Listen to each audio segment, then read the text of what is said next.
두 번째 시간을 시작하도록 하겠습니다. 아까 설명드렸던 이제 복합발전하고 열병합발전에 대한 보완 자료를 좀 설명드리고요. 그 다음에 발전기 부분으로 넘어가겠습니다. 보시면 이제 잘은 안 보이시는데 이제 이게 지금 발전교육원에서 하고 있는 뭐 화력발전 실무라든가 복합발전에 대한 실무, 수탁과정 안에 있는 이제 내용입니다. 그래서 복합발전 일반에 대해서 구분, 종류, 효율, 특징, 뭐 그다음 구성, 운영을 어떻게 하고 있는지 이런 것들인데 앞에서 보셨던 그런 내용들을 좀 더 이해하는 데 도움이 돼가지고 이런 자료를 보여드릴 거고요. 그다음에 열병합발전 쪽도 그런 자료를 보여드리고 나서 그다음 4장의 발전기 부분으로 들어가도록 하겠습니다. 보시면 여기 있는 것처럼 복합발전 1차 발전 설비 플러스 2차 발전 설비는 증기 터빈이다. 이렇게 이제 이런 그림 같은 것도 딱 봐주셨다가 나중에 답안지를 쓰실 때 이렇게 써주시는 것도 전달 효과가 좋다는 얘기죠. 그냥 아까 말씀하신 것처럼 기력 발전 이외에 뭐 여러 부분을 썼다 이런 것보다는 1차는 뭐 여기 뭐 기력 발전이다 아니 여기 뭐 가스터빈이다 뭐 이렇게 네모 박스를 넣어놓고 플러스 해놓고 2차 증기 터빈 이렇게 박스로 써주셔도 된다는 얘기입니다. 코젠 같은 경우는 거기에 열 공급 설비까지 이제 플러스 되어져 있다. 복합 사이클하고 열병합 발전, 복합 발전은 이런 식으로 이제 좀 차이가 있다. 이런 그림 같은 경우는 제가 봤을 때 괜찮은 내용이어가지고요. 보시면 될 것 같고요. 가스터빈 복합 발전 처음에 나오는 것들이 이제 가스터빈하고 MHD가 나오겠죠. 가장 많이 쓰니까. 그 다음에 연료전지 발전이 나오겠죠. 거기에 이제 추가적으로 나오는 게 이제 PFVC, CFBC, IGCC 같은 부분이 나온다는 얘기죠. 복합 발전 방식에서 가장 광범위하게 사용하는 거고요. 설비가 한 30% 정도 효율이, 그 다음에 천도, 뭐 배기가스 온도가 500도 정도입니다. 배기가스 온도가. 자, 그런 내용들, 나머지 상세한 내용들은 자료를 저희가 메일로 보내드릴 테니까 읽어보시고요. 저희 중요한 부분만 한번 설명드리면, 가스터빈은 어떻게 구성이 되어 있다고요? 공기압축기, 연소기, 터빈으로 이루어져 있다고요. 거기에 대한 것들을 바로 어떻게 배기가스를 넣어가지고요. 여기서 지금 보일러 안에서 태워주거나 이게 지금 보일러죠. 증기 예열기인데 그렇게 가서 어떻게 거꾸로 여기는 이렇게 들어와서 가는 거니까 이렇게 물이 들어와서 가는데 배기가스는 이쪽으로 나가지만 여기 들어갔다가 나머지 공기 여기 좀 더 진하게 돼 있죠. 여기보다 여기는 흐리게 돼 있고 여기서 좀 더 가압이 돼가지고 이쪽으로 들어갔다는 얘기죠. 예? 열이 증기 터빈을 돌리고 남은 것들을 복수기에서 연락차를 이용해서 빠지면 다시 이렇게 간다. 이거 이제 앞에 보셨던 가스터빈에 대한 복합발전 개념입니다. 그걸 이제 조금 석탄가스와 복합발전, IGCC 같은 경우는 아까처럼 석탄을 받아와서 그걸 가스로 만드는 과정. 그 가스로 만드는 핫가스 클린업 해가지고 이런 가스를 만들어가지고 가스터빈으로 들어가는 이 과정이 있다. 이거 보시면 이게 가스터빈입니다. 여기는 석탄이고 석탄을 이제 가스화 만드는 과정들이 이런 부분이 되겠죠. 그래서 그렇게 다 하고 나면 여기 어떻게 됐죠? HRSG 보일러라고 돼 있었죠? 열해수 보일러 그쪽으로 이제 들어가가지고 기타 이렇게 이루어지는 과정들이 나와 있습니다. 지금 요거는 이제 뒤에 보면 다시 또 그림이 또 나와 있으니까 그 부분을 살펴보시면 될 것 같습니다. 뭐 여기 보시면 석탄 가스화 원리는 건조 단계, 건류 단계, 가스화 단계, 연소 단계 이렇게 4가지 단계로 이루어진다고 합니다. 이런 것들은 참조해서 보시면 될 것 같고요. 이제 석탄가스 공정이 이제 고정층, 유동층. 아까 가압 유동층 연소 보일러 보셨죠? 그 IGCC, PFBC, CFBC 이런 게 뭐라고요? 석탄을 뭔가 바꾼 겁니다. 지금 다. 유동층, 플루다이즈드 베드 콤베스트입니다. 그래서 프레셔. 가압 유동층 연소 보일러는 이 플루다이즈드 베드는 똑같은데 가압을 했다는 얘기죠. 압력을. 유동층은 뭐 산화제, 상부에서는 석탄을 유동화 상태로 가스화하는 방법이다. 요건 고정층은 연료탄은 가스화기 상부에서, 산화제는 하부에서 공급하는데 천천히 내려오면서 반응을 하는 부분이 있다. 근데 이런 것들은 실용화 부분이 많은데 사용 제한 부분, 뭐 타는 부분이라든가 액체 생성물이 발생하는 그런 단점들이 있다고 되어 있는데요. 요게 기본서 자료 보시면 고동층, 유동층, 뭐 순환층 뭐 이렇게 나와 있습니다. 그게 이제 여기 나와 있는 이제 그림을 보시면 됩니다. 분류층. 고정층은 밑에서 이렇게 위에서 이렇게 떨어뜨리는 겁니다. 떨어뜨리기 위해서 공기가 올라오면서 이제 되는 거고 얘는 이제 유동층 같은 경우는 그거를 이제 이렇게 순환을 시키는 거죠. 어떻게 보면 붕 띄우는 거죠. 얘는 그냥 떨어지면서 타는 거고, 고정층은.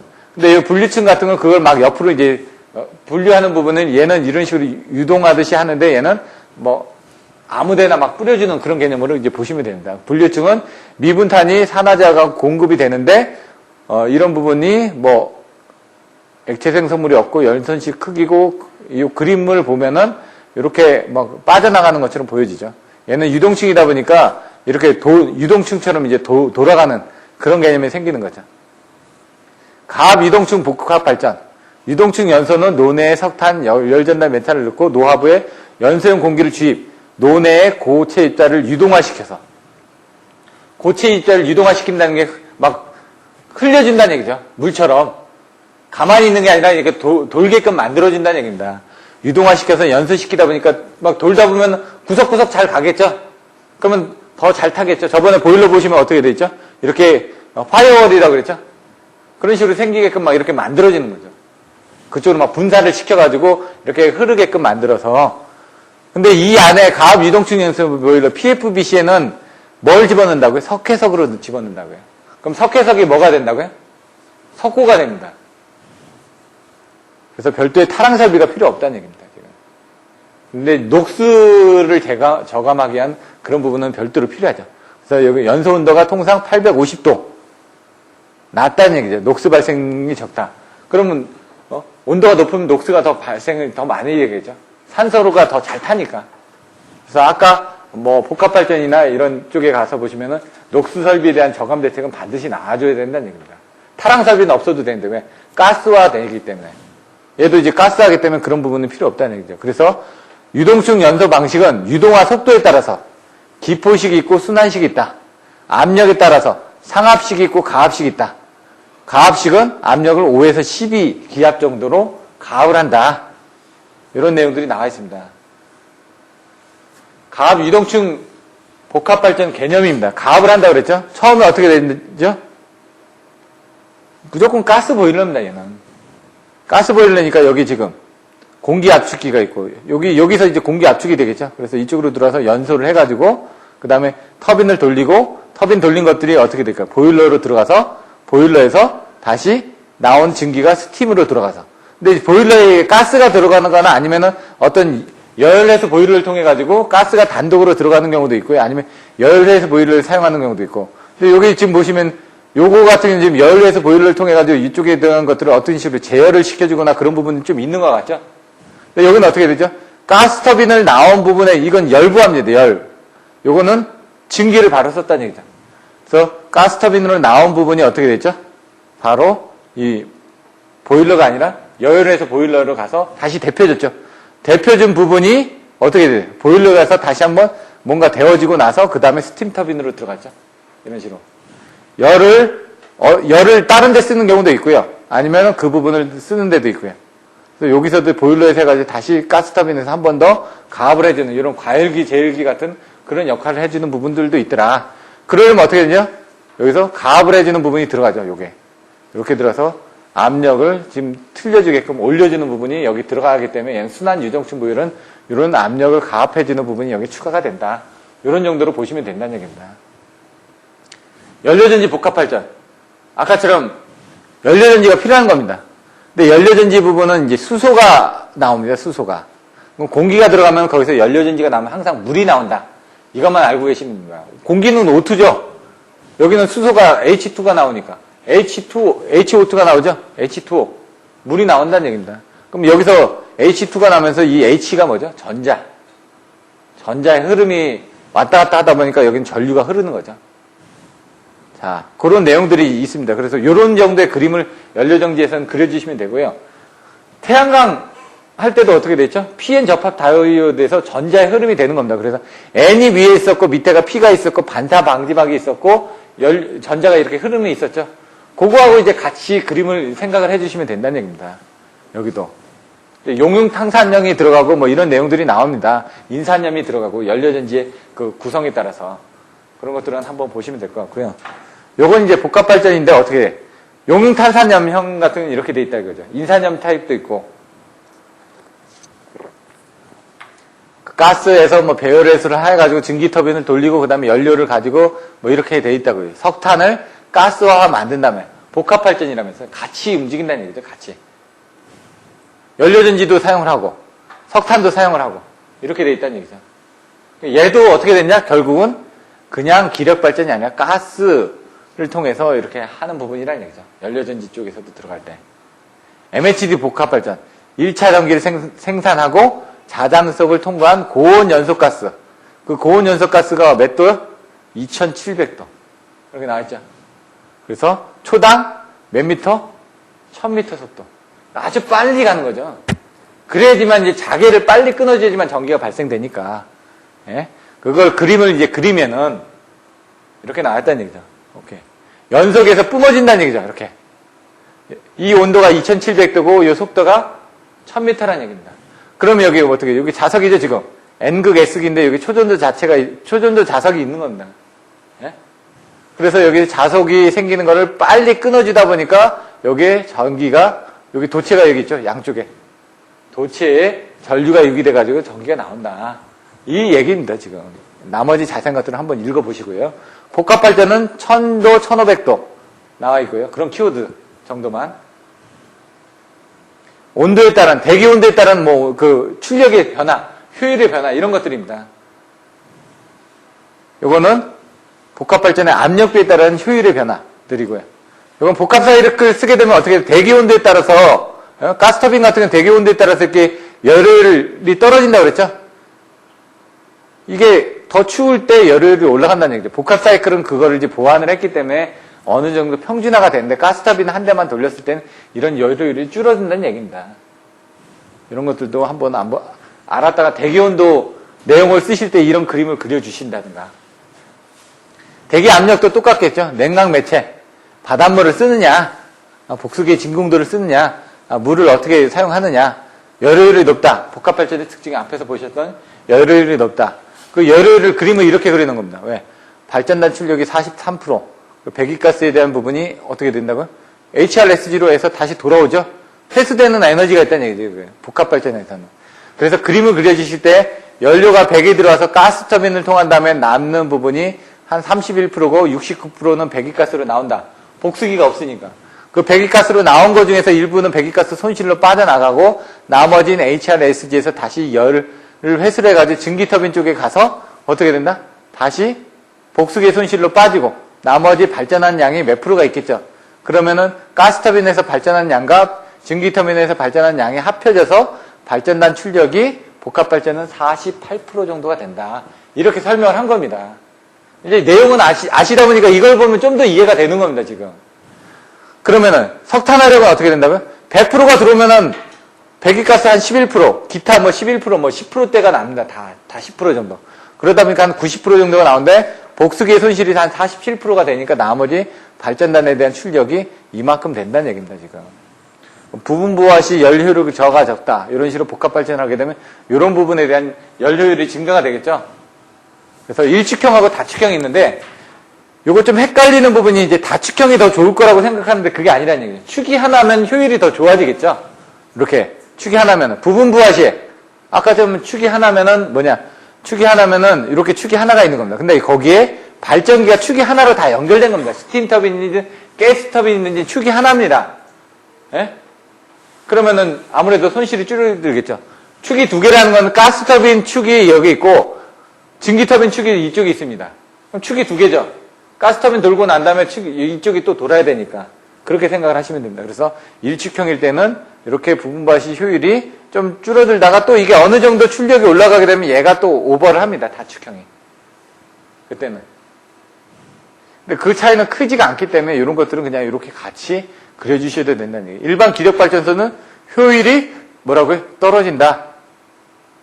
아까 부분부하시 연료율 저하가 적다고요. 1단으로 갔다가 2단으로 시작할 때는 잠깐 떨어졌다가 다시 2단이 어느 정도 출력이 올라가게 되면 이렇게 올라간다는 얘기죠. 이렇게 쭉쭉쭉쭉. 이렇게. 기동 정지 시간이 짧다. 이런 내용도 나와 있고요. 아까 하스타인데도 데일리 스타트 같은 건 60분 만에 하는데 점화되고 아까 예열이 돼야지. 보일러가. 그래야지 이제 증기가 도니까 보일러가 예열이 되고 회전시가 올라간 다음에 증기가 이렇게 회전이 되게 되면은 나중에 그때부터 이제 슬슬 부하를 걸어서 가압을 해서 쓴다 이거죠. 그러니까 핫스탠드바이는 뭐 30분 안에도 이렇게 회전수가 전격 속도로 올라올 수 있다고 합니다. 복합 발전인 경우. 하지만 일반 화력 발전 같은 경우는 그게 안 되겠죠. 왜냐면 보일러를 예열하는데 형식은 똑같은데 요게 걸리는 시간이 요게 한 350도 정도 되고요. 요게 500도, 600도 정도가 됩니다. 화력 발전에서. 그때 뭐 온도는 보셨죠? 얘가 350도까지 가는데 요게 1시간. 여기서 또 어느 정도 한 3시간 정도 있다가 뭐 이렇게 가야 되고. 이런 식으로 해서 전체적으로 걸리는 시간이 뭐 한 8시간. 이렇게 걸린다는 얘기입니다. 콜드 스타트 상태에서는. 근데 핫 스타트 상태에서는 이 사이클은 똑같은데 시간을 줄일 수가 있다는 얘기입니다. 그런 내용들. 최대 출력이 대기 온도에 따라서 변화한다. 이런 식으로 가스터빈, 복합터빈, 증기터빈에 대한 온도에 대한 변화율. 복합 출력이 제일 적겠죠. 복합적으로 쓰니까. 가스터빈이 좀 적겠고 증기터빈이 적겠고 이런 식으로. 왜? 온도가 가스터빈이 더 높으니까. 증기터빈보다 온도가 높으니까 그 출력이 더 나온다는 얘기죠. 근데 이제 복합 출력은 아까처럼 가스터빈에 대한 것들도 증기터빈만큼 더 더했으니까 요만큼이 여기 더 더해진다고 생각하시면 되죠. 나중에 이제 이 그림을 이제 이해하시는 방법 정도만 설명드리는 겁니다. 나중에 요거 보시면 가스터빈 날개 분식, 미분탄, 저온 부식 방지, 뭐 환경 대책, 건설 공기가 짧고 건설 단가가 싸다. 아까 설명드렸던 그런 내용들에 대한 추가적인 내용들이니까 보시면 된다는 얘기죠. 공기는 한 36개월에서 이건 70개월. 이렇게 되면 아까 얘기한 것처럼 한 3년에서 6, 7년 정도. 거기 이제 설계 부분에 대한 2, 3년이 들어가게 되면은 뭐 5년에서 뭐 6, 7년 또는 10년 정도가 된다는 얘기죠. 기존 석탄화력하고 복합발전에 대한 장단점들을 나와 있으니까 한번 보시면 됩니다. 가스터빈의 입구 온도를 증가하게 되면 1000도에서 1500도로 온도를 증가하게 되면 그만큼 손실이 좋아지겠죠? 이런 내용들. 공기 압축기 용량을 증대하면 어떻게 돼요? 가스터빈기에 들어가는 게 뭐라고요? 공기 압축기, 연소기, 터빈이라고 그랬죠? 발전원가 저감을 해서 공기 압축기에 대한 부분, 압축단을 줄이려는 연구가 진행되고 있다. 이런 부분들. 그러다 보니까 거기서 손실이 발생되니까 그건 단점이라고 얘기를 했죠. 질소 산화물 저감, 아까 공기 중에 대한 부분을 이런 것들을 줄여주기 위해서 사용을 하고 있다. 근데 이제 대부분 25ppm 정도로 녹스를 배출하고, 근데 실질적으로는 이런 촉매 방식으로 하게 되면 3ppm 이하로도 낮춰줄 수가 있다. 이런 내용들은 이제 수치를 알아주시면 이제 나중에 좀 더 신뢰성 있게 접근하실 수가 있겠죠. 복합발전의 구성, 일축형, 축이 하나다. 하나다 보니까 개별 장치가 다 돼 있다는 얘기죠. 그리고 하나를 총괄로 관리를 하기 때문에 관리하기가 편합니다. 이축형 같은 경우, 다축형 같은 경우, 축이 여러 개니까 제어 시스템도 복잡해지겠죠. 그거에 대한 그림이 이제 튀어나옵니다. 일축형은 이렇게 쭉 하나로 돼 있다. 축 하나에. 요게 HRSG가 여러 해서 보일러인데 이게 그 배기 팬처럼 생겼습니다. 복합발전소 가시면은 이 바깥에 이렇게 큰 그 발전기 옆에 발전기가 이렇게 놓여져 있는 그 공간 옆에 요런 이제 팬 같은 복수기 같은 게 지상에 이게 같이 연결이 되어 있습니다.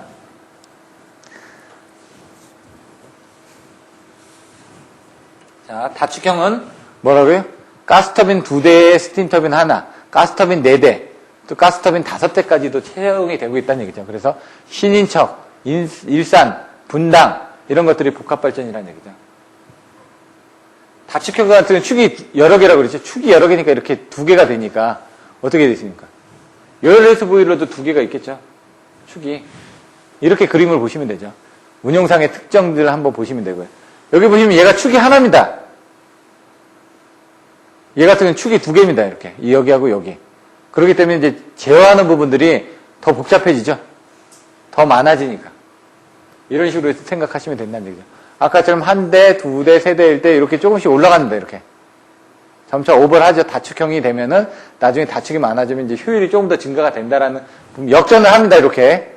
예, 나중에 조금씩. 아까 그 그림 같은 거 자세히 봐주시고요. 이런 내용들 보시면 되고 효율성 같은 거 이런 것들은 보시면 될 것 같습니다. 뭐, 이 정도만 봐주시면 될 것 같고, 그 다음에 열병합.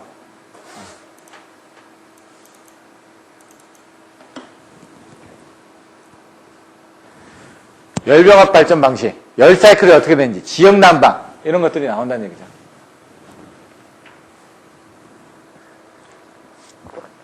열병합 발전의 배경에서 이제 님비라는 부분이 나옵니다. Not in my backyard. Not in my backyard. 내 등에 아무것도 있게 하고 싶지 않다. 이게 님비입니다.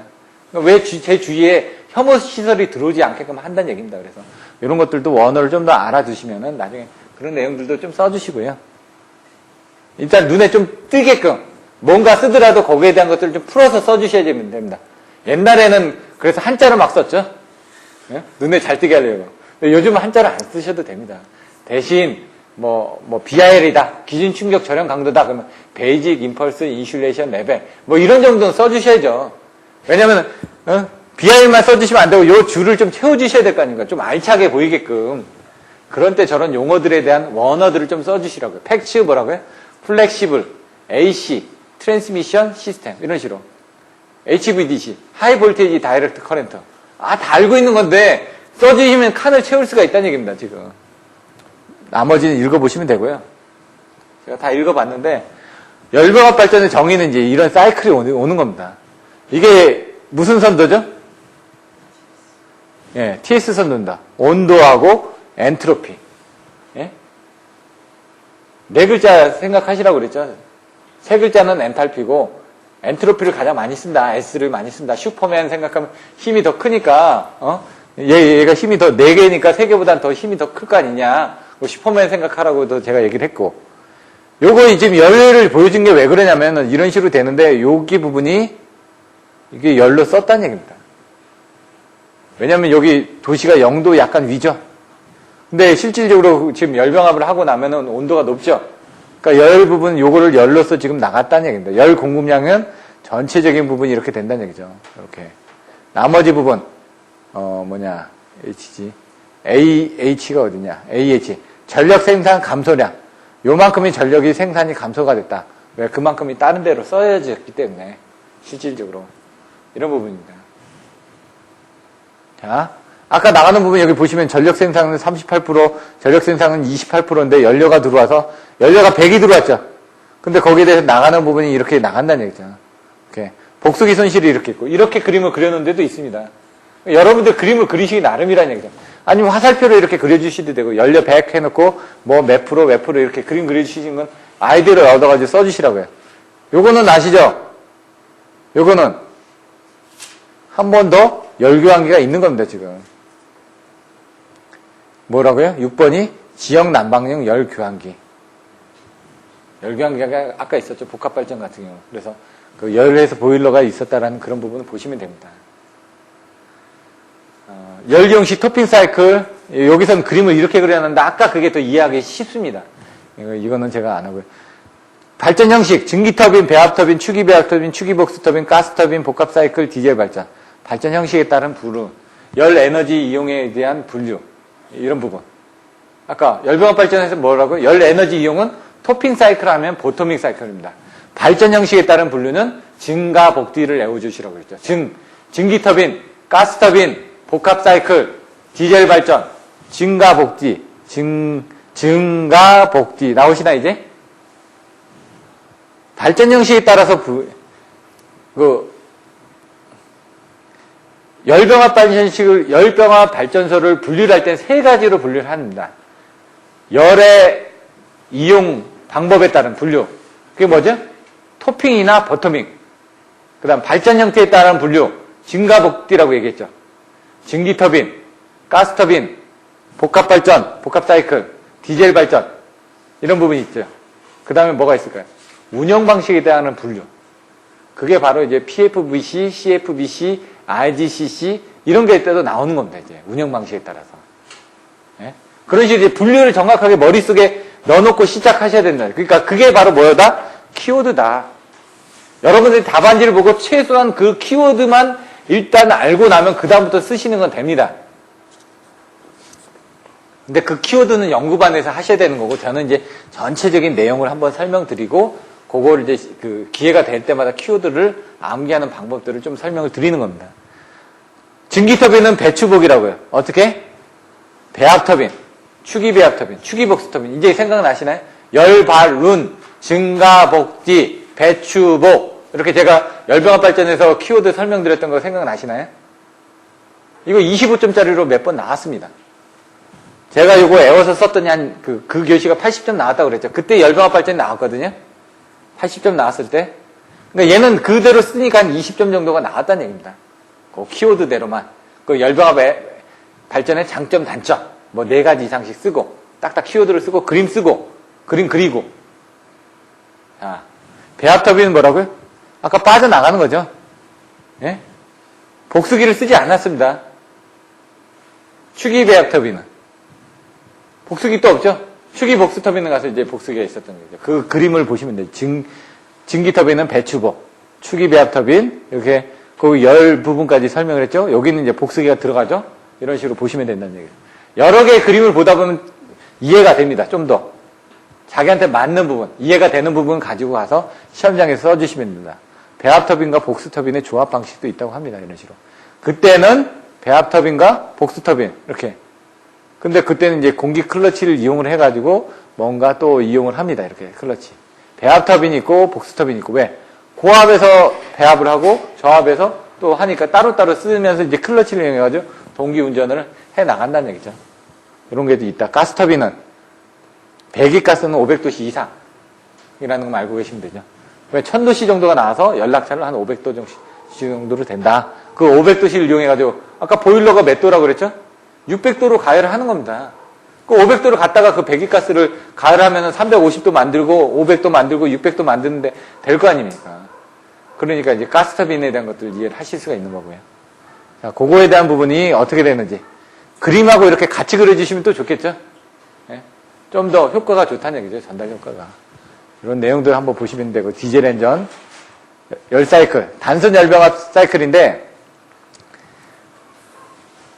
요게 약간 틀려지는데요. 요 사이클이 요건 IS 선도입니다. 엔탈피가 IS고 엔트로피가 S니까 IS 선도. 여기 HS 선도라고 되어 있는데 보통 이제 IS 선도라고 보통 많이 얘기를 하죠. 그거에 대한 면적을 올려놓은 겁니다. 이렇게. 뭐, 그 정도만 보시면 될 것 같고요. 이런 것들은 뭐 수식이니까 넘어가고요. 실제로 이제 가스터빈 열병합 발전소 같은 경우는 열 사이클의 가장 이상적인 열 사이클이 뭐였죠? 카런트 사이클이 어떻게 되죠? 이렇게 네모죠? 네모인데 우리는 그거를 열병합, 뭐, 화력 발전소에 맞춰가지고 이렇게 해서 이렇게 나왔던 게 무슨 사이클이죠? 랭킹 사이클이죠. 그러다 보니까 얘 같은 이렇게 직각 형태가 이렇게 돼 있습니다. 카르노 사이클하고 비슷하게 돼 있죠. 그래서 이제 얘가 열율이 더 높은 겁니다, 지금. 이런 것들도 나중에 이제 그 열병합 발전소에 TS 선도 그릴 때 이런 내용을 이제 그려주시라는 얘기입니다. 이렇게 약간 비스듬히 네 모양으로. 예? 지역 난방은 요건 빼겠습니다. 이건. 크게 중요한 부분은 아니어가지고요. 이렇게 간단하게 또 한번 요약을 해드렸고요. 이제 발전기 쪽으로 넘어가겠습니다. 발전기 쪽도 자료들이 또 있습니다. 네, 그거는 이제 시간 관계상 제가 수력 부분까지 나가려면 시간 관계상 제가 좀 설명을 드리긴 힘들 것 같고요. 발전기 자료 쪽을 보도록 하겠습니다. 발전기는 이제 발전기 구성이 어떻게 되냐? 고정자, 회전자, 여자기, AVR 이런 것들을 이제 생각을 하셔야 되죠. 여기서 나오는 게 뭐가 있을까요? 발전기의 단락비 곡선 이런 것들. 예? 그다음 전력계통 안정화 장치들도 나올 거고요. 그다음에 또 뭐가 있을까요? 발전기로 영향을 미치는 게 발전기 자기여자 현상 같은 거, 페란치 현상 같은 거, 송전선의 충전에 대한 영향들 같은 거, 발전기 냉각 방식 같은 것도 나오겠죠. 예?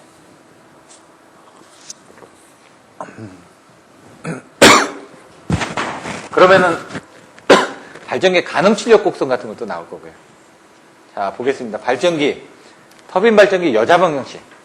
DC 타입이 있고 AC 타입이 있습니다. 근데 여자기에서 나오는 출력은 뭐라고요? DC입니다. 저번에 보셨던 것처럼 그 DC에 의해서 계좌 전류가 만들어지고 그 계좌 전류에 의해 가지고 자석이 만들어지고 고정자 측에 전류가 유도가 되는 거죠.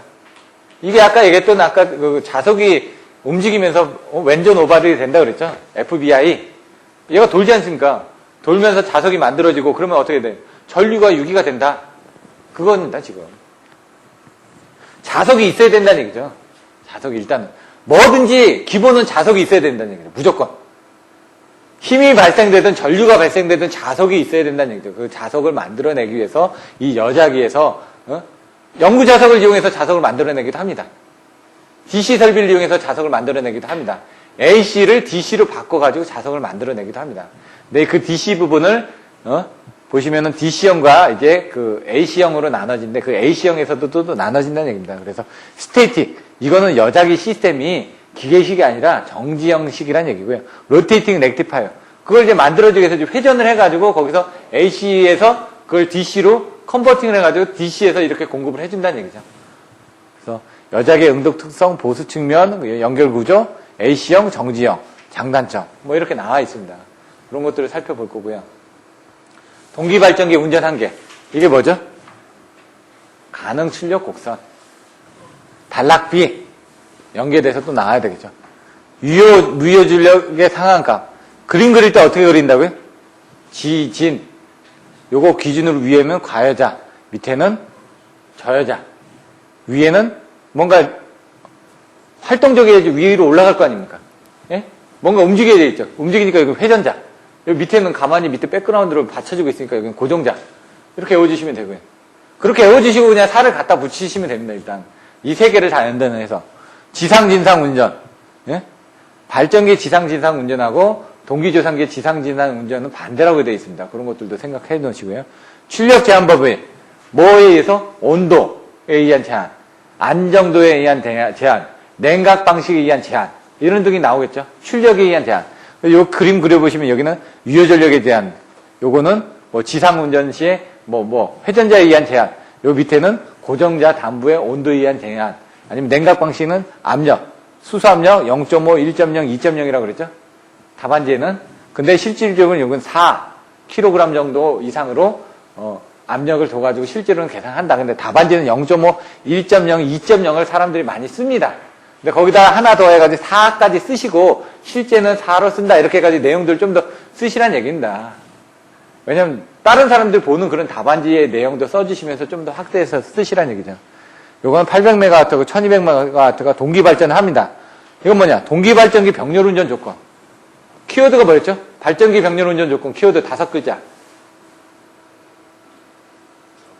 네?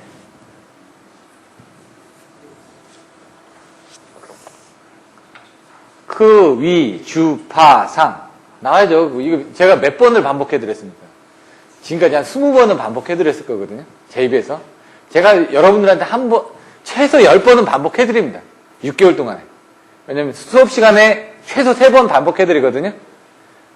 중요한 건 10번 반복해드립니다. 이건 중요하니까 이따가 또 반복 또 나옵니다. 크, 이지, 파, 상. 크 뭐죠? 크기. 전압의 크기. 위. 위상차. 주. 주파수. 상. 상회전 방향. 예? 상차각 뭐 이렇게 보시면 안 된다고 그랬습니다. 크기, 주파, 상. 파형의 크기가 같아야 된다. 뭐 이렇게. 그러면은 변압기의 병렬운전 6글자. 같이 생각을 하시라고요. 전기 쪽을 생각하시면 자기 쪽도 생각을 하셔야지만 됩니다. 회전자 생각할 때는 고정자 생각하고, 전기자 생각할 때는 전기자가 이제 회전자니까 이제 계자. 전기자가 고정자니까 계자도 생각하셔야 돼요. 자, 변압기의 병렬운전 조건은 뭐라고요? 키워드 상, 권, 극, 전, 각, 제트. 상회전 방향, 번수비가 같을 거, 극성이 같을 거, 예? 상권, 극, 전. 전압비가 같을 거, 각변이가 같을 거, 제트. 임피던스가 같을 거. 근데 임피던스는 틀려도 상관없다. 이런 식으로. 발전기 출력 가능 곡선, 가능 출력 곡선에 대해서 쓰시라. 그럼 가능 출력 곡선 이거 써주시라고요. 대용량 발전기의 주요 보호장치. 키워드 10글자.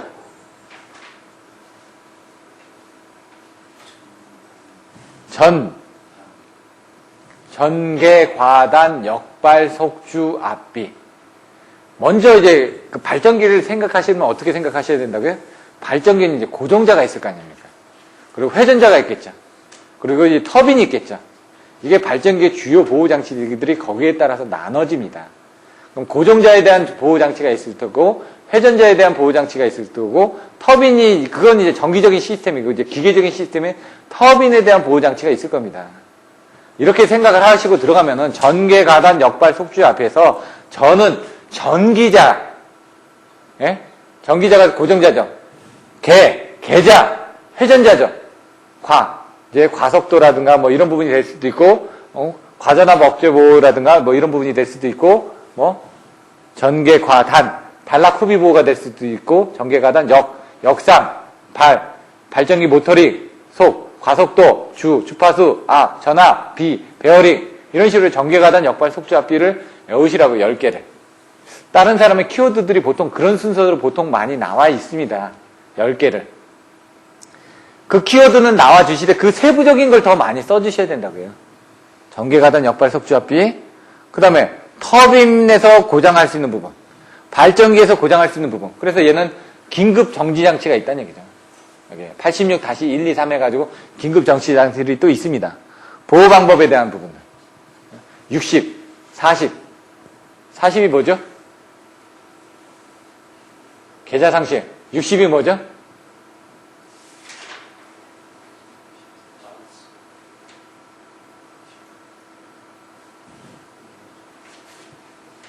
PT 슈퍼비전인데 이걸 뭐라고 얘기해야 되나? 지금 PT 피주 퓨엘 계정기. 예. 평형 계정기라고도 얘기를 하고요. PT가 끊어졌을 때 UVR이 동작하지 말아라 이거죠. 이런 것들. 왜? 이 원어를 알고 계셔야 됩니다. 왜? 40에 대해서 설명하셔. 그러면 그게 계좌상실 계정기가 뭔지 모르면 설명 못 합니다. 40이 뭔지, 60이 뭔지, 51V가 뭔지, 이런 것들은 좀 알고 계셔야 된다는 얘기입니다. 시험 문제에 그렇게 나왔었습니다. 60에 대해서 설명하시오. 해놓고 옆에다 전압 불평형 계정기, 전압 평형 계정기, 이렇게 PT 퓨즈베이 계정기 이렇게 써져 있었는데, 60만 나왔을 때 여러분들이 써주실 수 있어야 된다는 얘기죠. 내부보는 외부보, 이런 것들. 주보가 어디서 87, 이런 것들. 설명이 돼야 되고요. 보호 계정기, 각 계정기가 필요한 이유, 이런 것들을 각각 설명을 해주셔야 되는데, 좀 어렵지만은 한번 알아두시면 된다. 단락비가 큰 경우. 아까 발전기의 가능 출력 곡선 생각하시면 단락비도 또 같이 봐주셔야 된다고 그랬죠? 빈도수가 이렇게 많습니다. 단락비가 크면은 뭐든지 다 좋자. 단락비가 큰 게 수차 발전기일까요? 터빈 발전기일까요? 예? 수차 발전기죠. 단락비가 얼마 정도 됐죠? 수차 발전기가? 0.8에서 1.2 정도라고 얘기를 합니다. 그럼 터빈 발전기의 그 단락비는 0.4에서 0.6, 0.5에서 0.6 그 정도 나옵니다. 그런 것들도 써주셔야 됩니다. 나중에. 왜? 비교를 해줘야 되니까. 수차 발전기하고 터빈 발전기. 철기계는 뭐죠? 수차 발전기가 철기계죠. 튼튼하니까. 예? 그게 이제 돌극기죠. 예? 원통형, 돌극기, 그 다음에 전기자 반작용, 그 다음에 효율, 여러 가지를 비교를 합니다. 그것도 왼쪽에 키워드를 가지고 딱딱딱딱 비교를 해주시면 됩니다. 수차 발전기, 터빈 발전기, 철이다. 그럼 구안, 가전, 반무, 충효. 적어보십시오. 구안, 가전, 반무, 충효. 구조에 대한 분류. 안정도에 대한 부분. 구안, 가격. 전기자 반작용, 전압 변동률. 이런 부분 나오고요. 구안, 가전, 반. 전기자 반작이네. 무효연료. 반무, 충전 전류라든가 이런 거, 효율, 이런 식으로 나오겠죠. 충격, 이런 식으로 해가지고, 구안가전 반무 충전인데, 그거는 제가 나중에 또 그 키워드를 보고 설명드리겠습니다. 구조, 가격, 안정도 측면에서, 단락비 측면에서, 이런 것들을 이제 비교를 해줘야 되겠죠. 원통형인지, 돌극형인지, 철기계인지, 구성이 어떻게 되는지, 이런 식으로 해가지고, 그것도 다 키워드가 있어야 된다는 얘기죠. 안정도, 과부하 내량, 전압 변동력, 무효전력, 송전선 충전, 효율이 나왔죠? 아까 그건 충전이네, 충전. 예? 구안가전 반무 충효에서 그건 충전. 송전선 충전 부분이 어떻게 되죠? 터빈 발전기가 더 약하죠? 예? 그래서 단락비는 K분의 K 다시 V분의 V 다시에 Q 해가지고 가로 열고 자승에 1 플러스 로. 이 수식 있죠? K는 그거보다 커야 된다. 이런 식으로 나와있죠? 그런 것들도 봐주시면 되고요. 단락비 이거 그림 생각나시나요? 이렇게 있고, 이렇게 있고. 단락비 정의가 뭐죠? 위에가? 뭐뭐뭐뭐 네 글자씩. 위에가 뭐였죠? 키워드 정무, 압계, 삼류지계. 삼상 단락전류와 같은 지석전류를 흘리는 데 필요한 계자전류.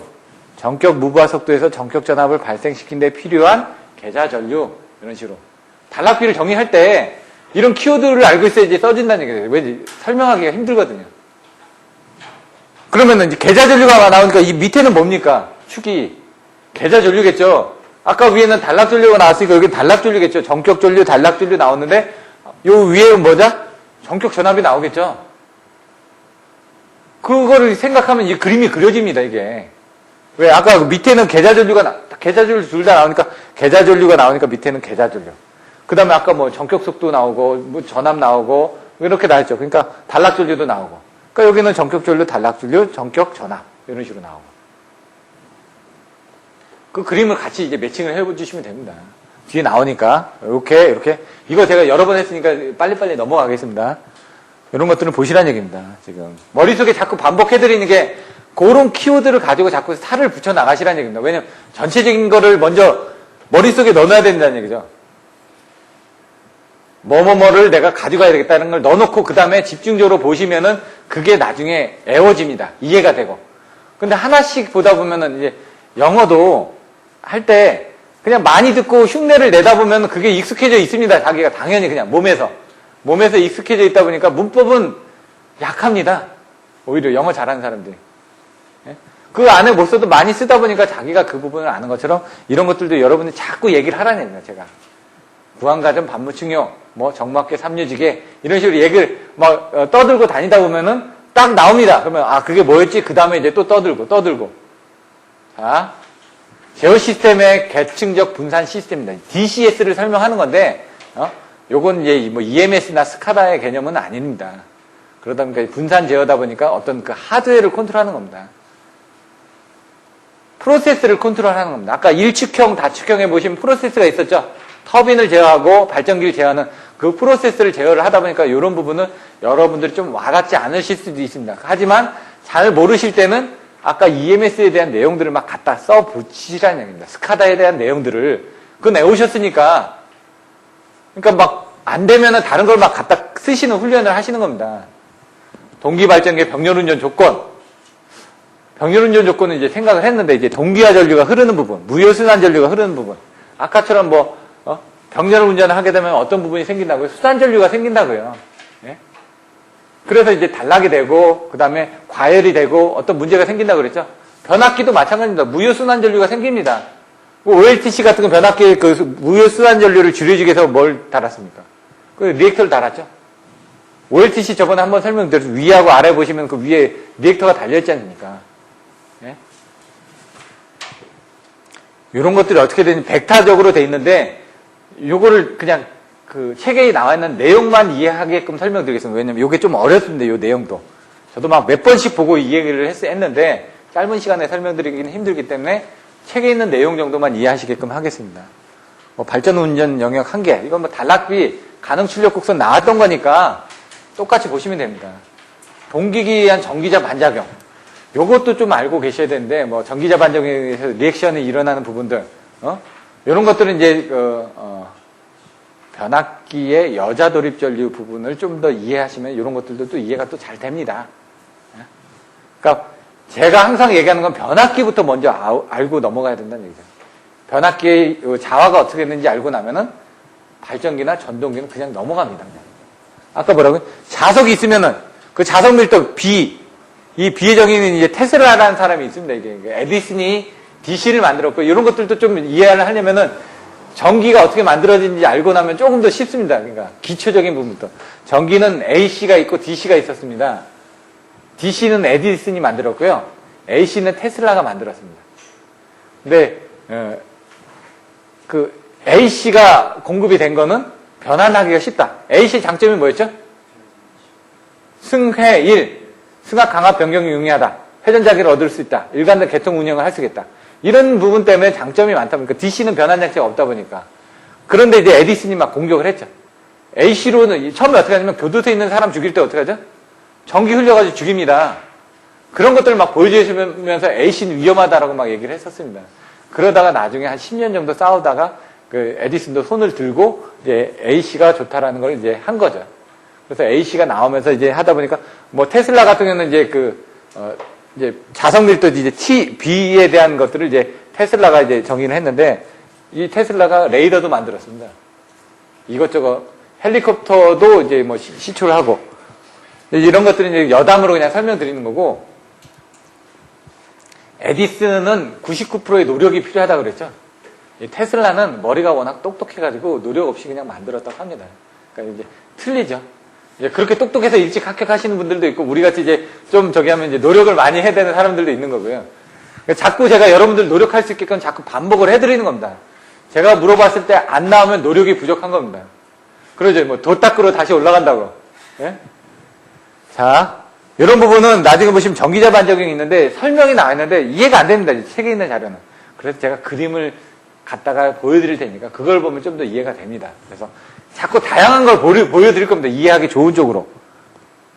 터빈 발전기에서 차동 공진이 일어나는 거. 이게 뭐였죠? 영어로? SSR. 서브 싱크로너스 리저넌스. 리저넌스. 공진이 일어난다.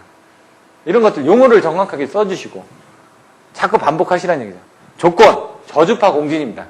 터빈의 축이 비틀림이 생겨가지고 축이 탈락하는 경우도 있습니다. 조금 이 교재는 좀 약합니다. 나중에 또 다른 자료 한번 보시면 되고요. 사고로 개통에서 탈락됐을 때 문제점. 운전을 하다가. 아까 이제 전보고독 단상 역주 같은 그런 내용들이 나오면 됩니다. 개통 운영상에 대한 어떤 문제점 갖다 붙이시면 된다는 얘기입니다, 이게. 하나를 알아가지고 자꾸 갖다 쓰시라는 얘기죠. 동기발전기의 전기자 결선은 Y 결선을 하는 이유. 델타 결선하고 Y 결선하고. 델타 결선은 왜 쓴다고요? 첫 번째 나오는 게 양전압을 사용하게 돼요. 전압을 두 개를. 그리고 델타 결선, 고조파를 억제하기 위해서. 여기서 지금 Y 결선을 쓰는 부분. 델타 결선에서는 Y 결선에서는 고조파 부분이 나옵니다. 하지만 절연이 용이하죠? 이 절연에 관련된 내용들이 나온다는 얘기죠, 여기서. 그래서 전압에 관련된 건 Y로 했을 때는 전압에 관련된 부분을 풀어서 써야 된다는 얘기죠. 두 가지 전압을 얻을 수가 있으니까 절연에 관계된 부분이 나올 거고요. 예? 그래서 삼고조파 부분이 일부 들어올 수가 있기 때문에 델타 결선은 삼고조파하고 어떤 부분이다? 여러 가지 결선 부분에 대한 내용들이 이제 또 나오게 됩니다. 여자 방식 빨리빨리 넘어가겠습니다. 여기 부분은 여작이란 뭐다? 계좌회로의 여자 전류를 공급하는 무슨 직류 발생 장치다. 여작은 직류입니다. 무조건. 계좌는 직류입니다. 그러면은 여자기가 죽었습니다. 근데 밖에서 무효분이 들어오면 어떻게 되죠? 발전기가 자기 여자 되죠? 그러니까 무효분이 들어오면은 이제 계좌가 생성이 됩니다. 그래서 이따가 전기자 반작용은 그 무효분에 의해서 전기자 반작용이 일어나는 겁니다. 전기자 반작용을 이제 좀 보시면은 이제 횡류가 흘러서 뭐 교차자작용, 뭐 증자작용, 감자작용 이게 나오는데 그건 위상하고 관계된 얘기입니다. 위상이 같을 때 어떻게 되죠? 똑바로 밀 수가 있죠? 옆에서 이렇게 밀면 어떻게 될까요? 미끌리지 조금. 위에서 밀리면 미끌리죠? 근데 뭐 밑으로 미끌리냐, 위로 미끌리냐, 아니면 똑바로 가느냐. 그런 정도로 생각하시면 됩니다. 증자작용, 감자작용. 그래서 정류자, 브러시 이런 게 있다는 얘기죠. 직류는 어떻게 되는가? 직류 발전기 생각하시면은 직류 전류가 이렇게 전류가 흐르면서 여기 슬림링이 있죠? 직류는 그러다 보니까 이런 부분 때문에 정류자하고 브러시 같은 그런 슬림링 같은 게 있다는 얘기죠. DC 설비를 그냥 쓰면은 그래서 그 직류를 발생시키는 걸 회전자로 쓰는데 이런 DC 이런 정류자하고 브러시가 없는 브러시 리스 타입을 이제 쓴다 이거죠.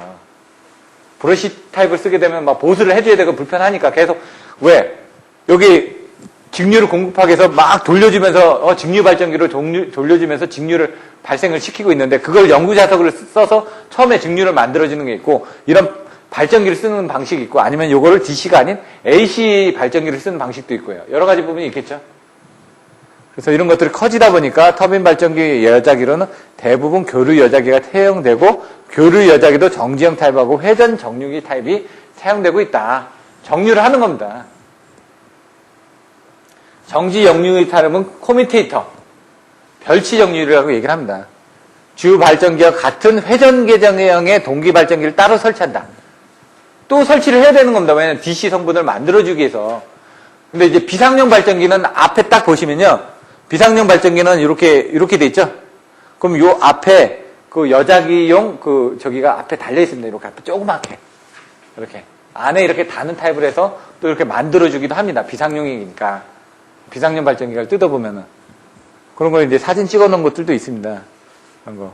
여자 변압기를 설치해서 교류 출력을 별도로 설치한 정류기에서. 왜? 우리는 DC가 필요하니까 정류기가 필요하다는 얘기입니다. 그래서 얘는 다 정류기입니다. 다. 정지형 정류기, 별치 정류기. 커뮤테이터가 있는. 커뮤테이터 리스가 뭐죠? 아까 그 블러시라든가 그런 게 없는 타입입니다. 지금. 스테이틱. 정지형 타입이다 이거죠. 네? 그래서 주발전기의 계좌회를 공급하고 이 주발전기의 여자들은 교류 여자기 전압 조정으로. 왜 DC를 조정하려다 보니까 AC의 교류 여자기를 조정해주면은 DC의 계좌 전류도 조정이 된다. 이 내용입니다. 이 정도. 특징. 여자기의 응동 속도가 빠르다. 전압 조정이 용이하다. AC 쪽으로 해가지고 가기 때문에, 그리고 이제 정류기가 따로 설치되기 때문에, 예? 정류기가 따로 설치되니까 구조도 간단하고 보수도 용이하고, 직류 여자기에 사용된 정류자는 없을 수 있지만 슬림링은 필요하다. 커뮤테이터. 정류자만 없는 겁니다. 정류자만. 그래서 이런 슬림링이 또 필요하다 보니까 이런 걸 안 하고 또 다른 타입을 또 쓰겠죠. 예? 그래서 뭐 이런 예비 여자기도 필요하고 뭐 이런 전압 조정이 용이하다. 다 AC를 쓰는 부분이 그겁니다. DC에서. 그러면 회전 정류기 타입은 똑같습니다. 회전 전기장의 교자기를 고정자측에 가해가지고 정류기에서 직류기로 변화해가지고 계좌를 공급한다. 똑같은데 여기는 브러쉬가 없다. 앞에는 브러쉬가 있었는데 브러쉬 리스 타입이고 앞에는 커뮤테이터 리스. 정류자가 없는 거고 얘는 브러쉬까지도 없는 거고 회전기에 설치한 부분 동일축상에 설치돼. 아까 지금 동일축상에 이렇게 같이 설치한다고 그랬죠? 예? 그래서 고속회전을 하기 때문에 그 안에다 이렇게 설치를 하기 때문에 더 튼튼해져야 된다는 얘기죠. 그 안에 경지기하고 부분. 브러쉬하고 슬림링이 필요치 않다. 그렇기 때문에 여자기 내에 배선을 해야 되기 때문에 발전기 계좌 케이블이 필요하다. 회전자에 설치됨으로 구조가 복잡하나 발전기의 크기는 작아진다. 아까는 별도의 발전기를 또 달아줘야 되는데 얘는 별도가 아니라 기존에 있는 발전기 앞에다가 이렇게 달아서 이게 그것들을 이용한다. 그런 정도로 생각하시면 됩니다. 여자 시스템 뭐라고요? 직류 여자기하고 교류 여자기로 나눠진데 정지형 정류기 타입하고 그 다음에 회전 정류기 타입으로 나눠진다.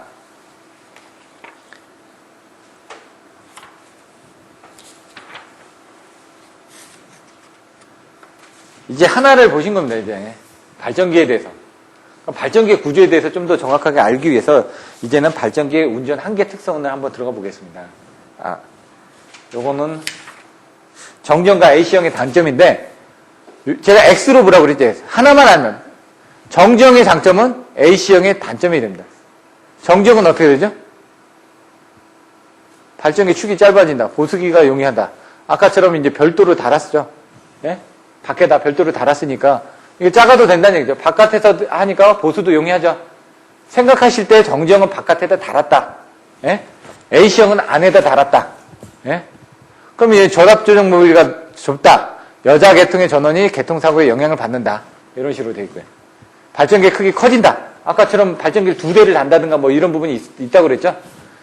여자의 응동 특성 빠르다. 왜냐면 하나가 별도로 돌고 있으니까 속도가 빠르겠죠. 보수 측면에도 별도로 있으니까 용이합니다. A형은 뭐라고요? 안에다 단다는 얘기죠. 안에다. 안에다 단데 장점은 존압 조정 범위가 넓다고 하고 교통사고에 영향을 받지 않는다. 안에 있으니까. 얘는 요거에 반대가 되죠. 이렇게. 요거의 반대. 축이 짧아지는 게 아니라 축이 길어집니다. 왜? 발전기 축 안에 이렇게 같이 가야 되니까. 예? 이런 건 조그만 발전기로 해도 되는데 시간 지연이 일어나기 쉽다. 안에서 어떤 그런 부분이 일어날 수가 있겠죠. 딜레이 타임이. 크기는 이제 작아지죠. 그 자체 안에 이제 들어가니까 조그맣게. 시간 지연이 일어나기 쉽다. 보수 측면. 안에 있으니까 보수하기 힘들겠죠. 그렇게 생각하시면 된다는 거예요. 컨셉을 딱 정해주고 얘는 정지형은 바깥에 별도로 설치하는 큰 타입이다. A형은 안에 설치하는 작은 타입이다. 이렇게 생각하고 들어가면은 이 내용들이 이해하기가 쉽습니다. 그래서 전체적인 컨셉을 잡고 들어가시면 되고요. 동기 발전기 운전 한계 곡선. 발전기의 간접 출력 범위는 온도, 안정도, 냉각 방식에 따라서 분류를 하는데요. 출력 범위는 온도 상승 한계에 따라서 제한이 된다. 운전 시의 역량에 따라서 열을 받는 부분이 달라진다. 그림 그릴 때 어떻게 된다고요? 진이 일어나서 그 다음에 요거보다 위니까 과여자, 그 밑에는 저여자, 그리고 여기는 밑에는 항상 밑에 있으니까 고정자, 여기 위에는 뭔가 회전을 해야 되니까 회전자, 이렇게 외워주시라고요. 그 다음에 살을 붙여나가면 쉽습니다. 이 발전기 가능 출력 곡선은 중요합니다. 송배전공학, 전력계통공학, 발전공학 다 나옵니다.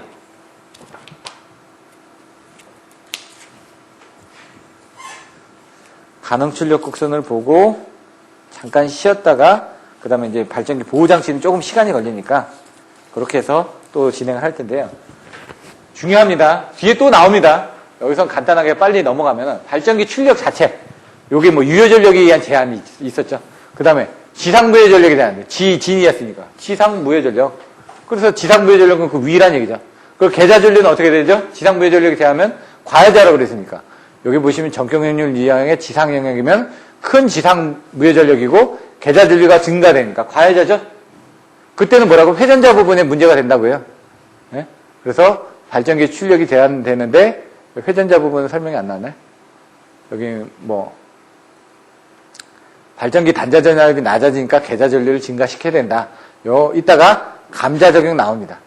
지상 무효 전력이 생기면 감자 적용. 진상은 증자. 뭐 여러분들 알죠? 진상 무효 전력이라고 그러면은 진상이 일어나면 우리가 어떻게 되죠? 충전 용량도 증대가 되지 않습니까? 그래서 얘는 증자 작용으로 생각하시면 되고 밑으로 떨어지면 뭔가 떨어지는 개념 이렇게 생각을 하시라는 얘기입니다. 항상. 지진이 일어나서 위에는 뭔가 증가되고 밑에는 감소됐다. 이런 개념으로. 그래서 얘가 지상운전을 하면 밑으로 떨어지니까 감자작용이라고 생각하시면 되고요.